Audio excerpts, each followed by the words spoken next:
6 मे रोजी जिल्हा सामान्य रुग्णालयामध्ये एक धक्कादायक घटना घडली होती, ज्यामध्ये वैद्यकीय महाविद्यालयाच्या एका परिचारिका रात्री पाळीच्या वेळेस आराम करीत असताना त्या परिचारिकेसोबत विनयभंगाचा गुन्हा या ठिकाणी घडलेला होता। अमरावती शहरातील कोतवाली पोलीस स्टेशनमध्ये या संदर्भात गुन्हासुद्धा दाखल करण्यात आला। मात्र आरोपीला अटक न झाल्यामुळे गेल्या काही दिवसांपासून जे आहेत परिचारिका काम बंद आंदोलन त्यांनी पुकारलेलं आहे। त्यामुळे काय नेमका आता जिल्हा सामान्य रुग्णालयामध्ये फरक पडतोय तर आपण त्यांच्याकडून जाणून घेणार आहोत। आपल्यासोबत काही परिचारिका जोडलेल्या आहेत। काय नाव? माझं नाव मोनाली अशोकराव गजभी आहे। महाराष्ट्र राज्य परिचारिका संघटना शाखा मुख्यालय लातूर शाखा अमरावती इथे मी उपाध्यक्ष या पदावर कार्यरत काय आहे। नेमकी घटना घडली होती आणि काय मागण्या घेऊन आपण आता काम बंद केलं? 6 तारखेच्या नाईटमध्ये आमच्यासोबतच्या महिला कर्मचाऱ्यांचा हा विनयभंग झालेला आहे। त्याचनुसार रितसर कंप्लेंट दिलेली आहे। आज आमच्या संपाचा 5वा दिवस आहे, तरीही आमच्या ज्या मागण्या आहेत प्रमुख मागण्या त्याची अंमलबजावणी इथे झालेली नाही। काय प्रमुख मागण्या? प्रमुख मागण्या आमच्या ही आहे की सगळ्यात पहिल्यांदा तर आरोपीला अटक करा। दुसरी मागणी ही आहे आमची इथे CCTV जे आहे कॅमेरे ते बसवायला पाहिजे, पण अजूनपर्यंत इरविनच्या ज्या प्रशासनाने इथे CCTV कॅमेरे बसवलेले नाही आहेत। त्याच्यानंतर सुरक्षा रक्षक MSF जे होते ते पण कोणीच म्हणजे कुठलीच अंमलबजावणी त्यांची झालेली नाही आहे। तिन्ही शिफ्टमध्ये आम्हाला कक्षसेवक हे पाहिजे होते, त्याच्याबद्दल त्यांनी कुठलीच दखल घेतलेली नाही आहे। कधीपर्यंत आंदोलन सुरू राहणार? जोपर्यंत आरोपीला अटक होणार नाही आणि आमच्या ज्या रास्त मागण्या आहेत की CCTV फुटेज बसायला पाहिजे, कॅमेरे बसायला पाहिजे, जेणेकरून आम्हाला सुरक्षा मिळेल, MSF यायला पाहिजे, सुरक्षा रक्षक यायला पाहिजे, तिन्ही शिफ्टमध्ये कर्मचारी यायला पाहिजे, तोपर्यंत आमचा हा संप जो आहे हा अविरत चालू राहील। तुम्ही संपावर असल्यामुळे काही रुग्णांना हो, इथली रुग्णसेवा विस्कळीत झालेली आहे। जिथे आज कुठले ऑपरेशन कमी होत आहे, जिथे 4 स्टाफ असतात ड्युटीवर OTमध्ये, अशा ठिकाणी फक्त 2 स्टाफ आहे। कुठे ना कुठे याचा प्रभाव पडत आहे, कारण कुठल्या वॉर्ड 2 वॉर्ड मिळून 1 वॉर्ड झालेली आहे। त्याच्यामुळे रुग्णसेवा ही नक्कीच म्हणावं की सिरियसली या प्रकरणात लक्ष दिलं नाही। प्रशासनाने या प्रकरणात योग्य लक्ष दिलेलं नाही आहे आणि आमच्या मागण्यांची त्यांनी योग्य दखल नाही घेतलेली आहे।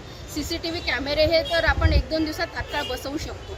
सुरक्षा रक्षक जे आहे त्यांच्या लेवलवर त्यांनी उपलब्ध करून द्यायला पाहिजे। पोलीस प्रशासनासोबत सुद्धा आपली बैठक झाली होती, मीटिंग वगैरे, काय नेमकं त्याच्यामधून काही तोडगा निघाला? पोलीस प्रशासनाने आम्हाला सांगितले की आम्ही लवकरात लवकर आरोपीला अटक करू, पण सध्यापर्यंत तरी त्यांनी आरोपीला अटक केलेली नाही आहे। अमरावती शहरात हत्येचे गुन्हे घडतात, ज्यामध्ये पोलीस प्रशासन अवघ्या 2 ते 3 तासामध्ये आरोपीला अटक करतं। मात्र महिलेसोबत एवढा मोठा गुन्हा घडलेला आहे तरी सुद्धा आरोपी अटक काय वाटते? ही खूप मोठी शोकांतिका आहे आमच्यासाठी, कारण की कर्तव्यावर असताना जर असा गुन्हा घडला आणि आज जवळपास 12-13 दिवस झालेले या प्रकरणाला, 7 तारीख आजची 20 तारीख आहे, तरीही आरोपी पकडलेला नाही आहे। त्यामुळेच आमचा संप आहे ना की आम्हाला योग्य तो न्याय देण्यात यावा। काय नाव आहे आपलं? मी अंजली वर्देकर, महाराष्ट्र परिचारिका संघटना मुख्यालय लातूर शाखा अमरावतीची मी उपाध्यक्ष म्हणून सध्या इथे कार्यरत आहे। काय सांगाल, 5 दिवसांपासूनच संप सुरू आहे तरी सुद्धा आपल्या मागण्या पूर्ण झाल्या नाहीत आणि किती दिवस हा संप चालले नाही, कशा पद्धतीची या ठिकाणी परिस्थिती झाली आहे?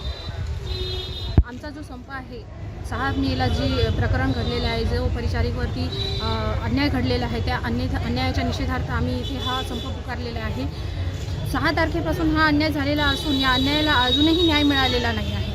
6-15 दिवस होऊन गेले तरीसुद्धा आम्ही इथे उभे आहोत। CS सरांसोबत मीटिंग झालेली आहे, PI सरांसोबत सुद्धा मीटिंग झालेली आहे, तर नुसतं आम्हाला उडवाउडवीची उत्तरं देण्यात आलेली आहे।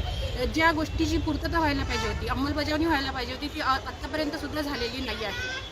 ज्या गोष्टी व्हायला पाहिजे होत्या, जसं कॅमेरा वगैरे लावायला पाहिजे होते, CC फुटेज द्यायला पाहिजे होती, सुरक्षा रक्षक द्यायला पाहिजे होते, त्या प्रकारची कुठल्याही प्रकारची अजूनही इथे अंमलबजावणी झालेली नाही आहे। जर ह्या गोष्टी पूर्ण झालेल्या नाही आणि आता आरोपीला अटक करणे हा सगळ्यात महत्त्वाचा मुद्दा आहे, कारण कर्तव्यावर असताना जर एखाद्या स्टाफला अशा प्रकारची जर वागणूक मिळत असेल, अशा प्रकारचा जर गुन्हा घडत असेल, तर त्या अन्यायाच्या विरोधात हा आम्ही जो संप पुकारलेला आहे तो असंच आम्ही बेमुदत चालू ठेवणार आहोत।